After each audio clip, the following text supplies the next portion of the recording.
regardez, il n'y a pas un poteau électrique, il n'y a rien qui rappelle le béton, la ville.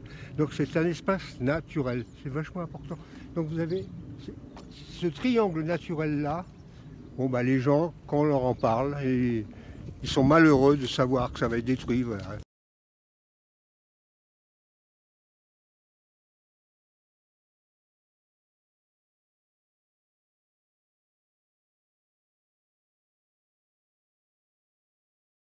On souhaite que dans le cadre du plan local d'urbanisme intercommunal en phase de concertation actuelle et qui doit être approuvé l'année prochaine, que tout cet espace-là reste espace naturel et disponible pour des aménagements de nature, des aménagements d'activités pour les enfants, etc. Voilà ce qu'on souhaite. On ne veut pas 1000 logements ici.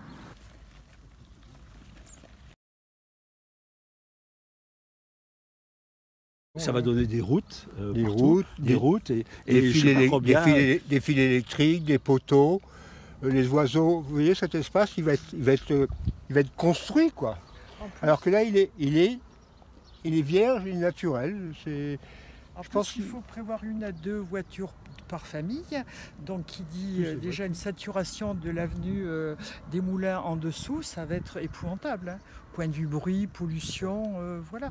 Il est évident, à la fois pour les habitants et les responsables politiques, que ce secteur-là naturel, qui est une merveille, pour les oiseaux, pour le cerf-volant. Ici, vous pouvez faire du cerf-volant. Ici, vous pouvez apprendre le parapente.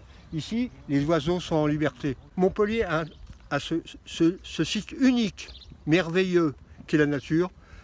Montpellier qui se respecte et le maire qui se respecte le conserve. C'est tellement évident pour tout le monde. Pour vous dire, pendant le Covid, les gens du quartier, nous avons fait connaissance avec des habitants de la Paillade. Tous les gens du quartier se sont retrouvés de fait, disons, sur ce secteur-là et ont pris conscience de l'importance du coteau. Là, on leur explique que ce coteau est en danger. Donc nous, on fait notre travail d'assistance à coteau en danger. Mon message que je donne aux responsables politiques de la métropole et de la ville, c'est pas compliqué. Ça vient du centre médical de l'avenue Ravas.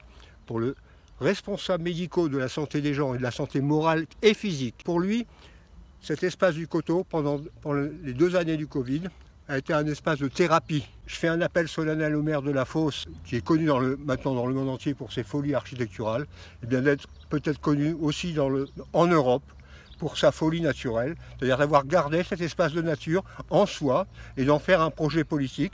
Il aura 99% des Montpelliérains qui seront d'accord. Voilà. C'est ça le message. C'est tellement fort, parce qu'une fois que ça sera détruit, ce sera trop tard.